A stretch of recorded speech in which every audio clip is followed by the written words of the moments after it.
Hi everyone, welcome back to my YouTube channel. This is Raz, and in this video, we will discuss about other additions to the gross estate. If you are ready, let's start.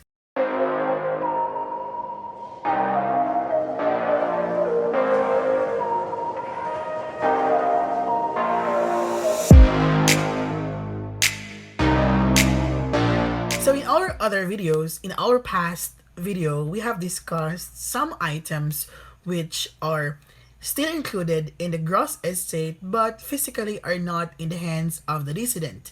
So in this video, we will continue our discussion from our past video. Okay, so as a sort of recap, we have discussed already the transfers made during the lifetime of the decedent, and those were the transfer in contemplation of death, the revocable transfers, the transfer passing under general power of appointment, and also the transfer for insufficient consideration, which by the way applies only to personal properties, and the proceeds of life insurance. So in this video, we will discuss the decedent's interest accrued at the date of death, the usufructuary right, which we have discussed already in our other video about usufructuary right. So I will link that video here. And then we will also discuss claims against the solvent person and the amount received by the heirs under the RA 4917. So we will discuss three topics in this video, and these are the 1, 3, and 4. As we have discussed already, the usufruct right transferable to the decedent's heir. Okay, so let's begin with the decedent's interest accrued at the date of death. So this interest is described as the person's estate or wealth that he would have possessed, enjoyed, and disposed had he lived. So when we say decedent's interest, these are the values or wealth or money that the decedents could have been enjoyed or possessed if he had not died. So this could be a business interest or any accrued income which is earned prior to his death but are only enjoyed or received upon his death. Okay, so decedent's interest also refers to the value of interest in the properties or rights accrued in favor of him on or before his death, which is received only after his death. So as what I have just said. So examples of these accrued interests are dividends, profit share in a partnership, accrued interest on deposits or loans, and rents accrued before his death. So when can we say that a dividend is part of the gross estate of the decedent? The key point to remember here is that the interest or the wealth or the income should have been accrued or earned already before his death, but only received upon or after his death. For example, if a corporation wherein the decedent was a stockholder declared a dividend prior to his death, but the dividend is received only after his death, then that dividend, the value of that dividend, will be added to the decedent's gross estate. But if the dividend is declared only after his death, then that could not be included in his gross estate because the dividend is obviously earned or accrued after his death. Okay? Another example, in the case of profit share in a partnership, the profit sharing or the profit share must have been earned already before his death but are only distributed after his death or upon his death. Okay? So same goes with rents, interest, and so on. Okay, let's have an example. Juan, deceased, is a partner of JBL Engineering Office with a capital investment worth 300,000 pesos and sharing in the profits and losses thereof at 40%. He is also a stockholder of ABC Corporation holding 3,000 shares with a fair value of 500,000 pesos. So at the time of his death, JBL Engineering has an undistributed income or profits of 500,000, while a week prior to his death, ABC Corporation declared a 15 pesos cash dividend to all its shareholders. So hold on. So in this example, one, our dissident here has two investments. Number one, he has investment in JBL Engineering Office. So he is a partner there. And number two, he is also a stockholder of ABC Corporation holding 3,000 shares. So in JBL Engineering Office, as a partner, he held a capital investment of 300,000 pesos. So that capital investment of 300,000 pesos is obviously a part of Juan's gross estate because that is his investment. Okay? So that 300,000 pesos investment in JBL Engineering Office is included in Juan's gross estate. Apart from that, the fair value of the shares of the investment of Juan in ABC Corporation, which is 500,000, is also included in his gross estate because again, that is an investment. So aside from those investments, there are also interests, income, or profits already accrued or earned before his death, which are also included in his gross estate. And these are Juan's share in the undistributed income or profit of JBL Engineering. And number two, the cash dividend, which was declared already a week prior to his death. And as I have said, to be included in the gross estate, the interest, the income, the wealth must have already earned or accrued prior to his death and only received upon his death or after his death. Okay? So in this scenario, this share in the JBL Engineering profits has not been received yet before his death because it is said undistributed. Meanwhile, the dividends are also not yet received because it is only said declared. So it is not yet received, but the corporation already declared that they will distribute a dividend. Obviously, this dividend will only be received either upon his death or after his death. So how do we compute or what is the amount to be included in our gross estate? So let's have a solution. So first thing is his capital investment in JBL Engineering Office, and that is 300,000. And also the fair value of his shares at ABC Corporation, that is 500,000.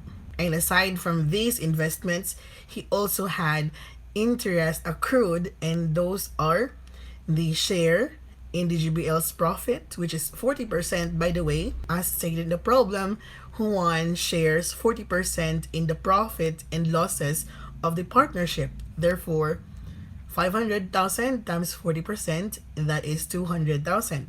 Meanwhile, the cash dividend entitlement from ABC Corporation, and that is 3,000 shares times 15 pesos per share dividend. So the dividend, the cash dividend, which is accrued already before his death, is 45,000 pesos. Therefore, the total amount to be included in his gross estate shall be 1,045,000 pesos. Okay, so that's it.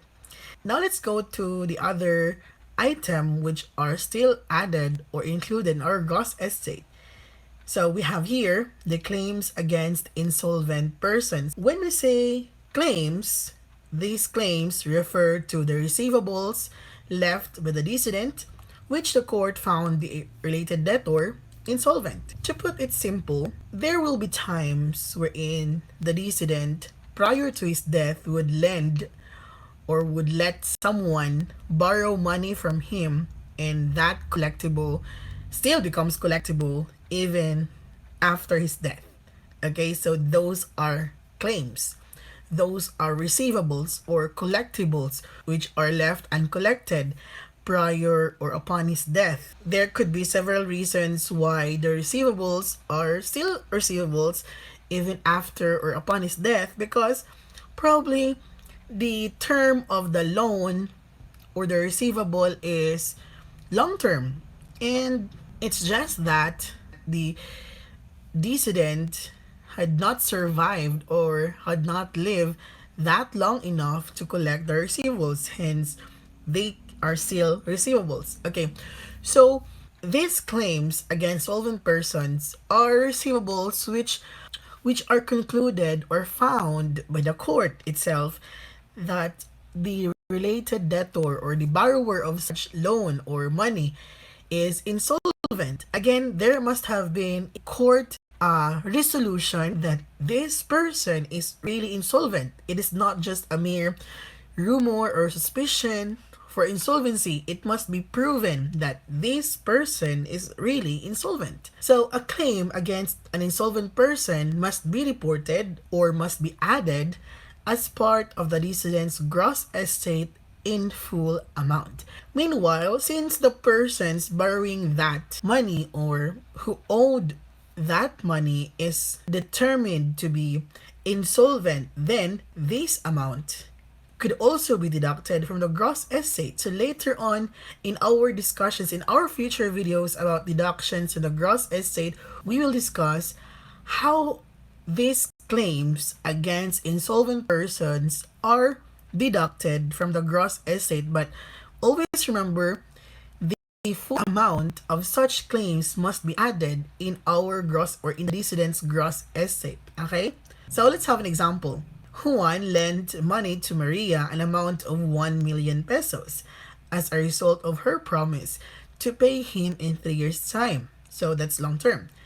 3 years later, Maria paid only 30% of the amount and went insolvent. So there is still a remaining balance of 70% or 700,000 pesos. The court found such insolvency true upon audit. So Maria said she was solvent and the court found that Maria is really insolvent. Hearing this, Juan got a heart attack which caused his demise. So, because of the court's resolution or conclusion that Maria is really insolvent, Juan got a heart attack which caused his demise, which caused his death. That is sad. How must the receivable left by Juan be accounted for estate tax purposes? So our solution here is simple. We have here the principal amount loaned, and as we know, this is not the amount to be included in our gross estate because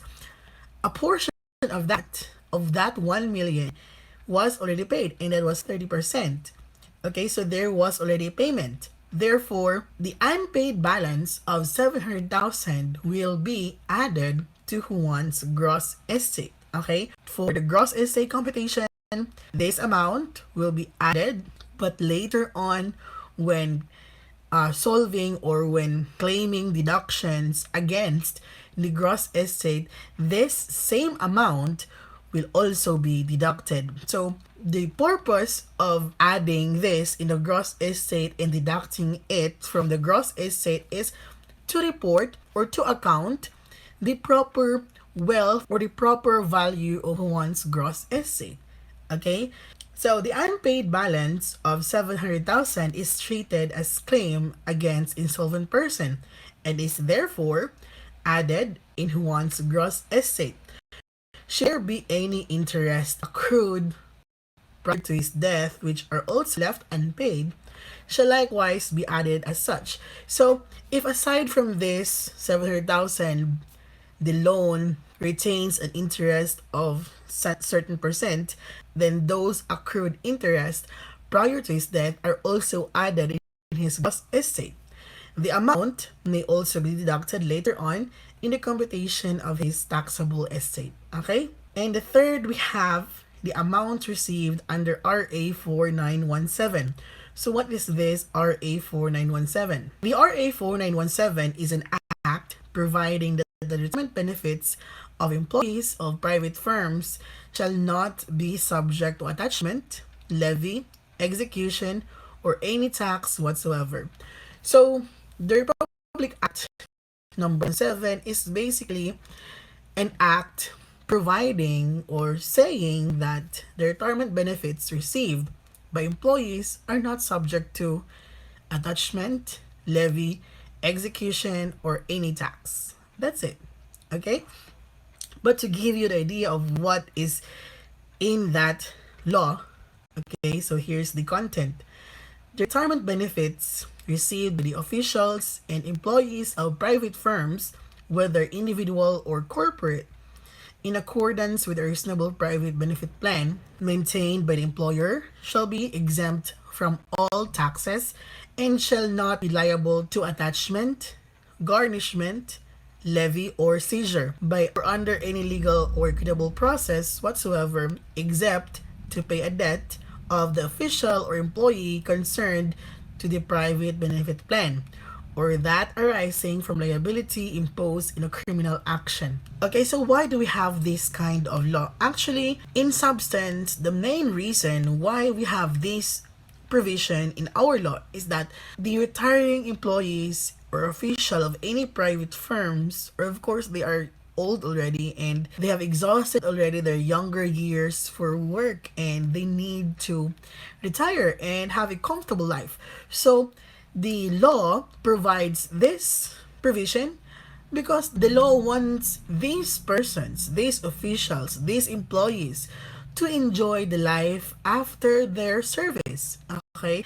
That is why the law wants that this amount not be subject to any taxes or to any attachment, garnishment, and the law wants these people, these officials and employees to receive the full amount so that they may enjoy their life after retirement.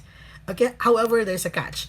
Again, it is exempted from the tax and also shall not be attached or garnished or levied or seized. But there is a catch. Except to pay a debt, okay, of the official.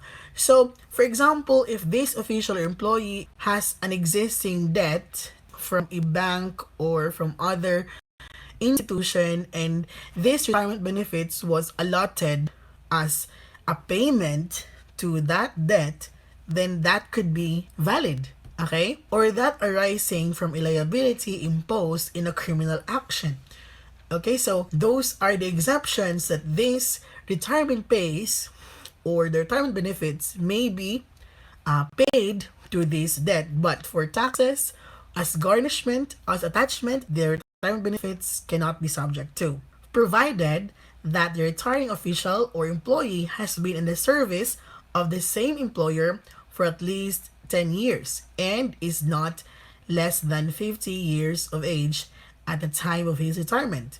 Also provided further that the benefits granted under this act or the 4917 shall be availed of by the official or employee only once. Okay, so to be exempted from the tax, attachment, garnishment, the employee must have been in service for at least 10 years and he is at least 50 years old when he retires, and it is the first time that he would claim that he would receive a retirement benefit. Okay? And provided finally that in case of separation of an official or employee from the service of the employer due to death, sickness, or other physical disability, or for any cause beyond the control of the said official or employee, any amount received by him or by his heirs from the employer as a consequence of such separation shall likewise be exempt as herein above provided. So again, for estate tax purposes, any amount received under RA 4917 is not subject to tax. It is exempted from the estate tax. However, remember we are talking of additions to the gross estate. So, what we are trying to say is that though this amount, this retirement benefit received under RA 4917 is exempted from the tax, still we will add this amount to our gross or to the decedent's gross estate. Again, we will add the amount. Later on, when we compute for deductions against the gross estate, we will again deduct this same amount from the gross estate. The purpose of this adding, later on deducting, is to account properly the entire wealth or estate of the decedent. Okay? Again, it is exempted, but we need to add this amount to the gross estate. Later on, when we compute for deductions, we will deduct this same amount from the gross estate. Okay, that's it. Thank you so much for watching, and if you love this video, give me a thumbs up. If you're new to this channel, please subscribe, click the bell so you'll be notified whenever I will upload new videos. Thank you. Bye.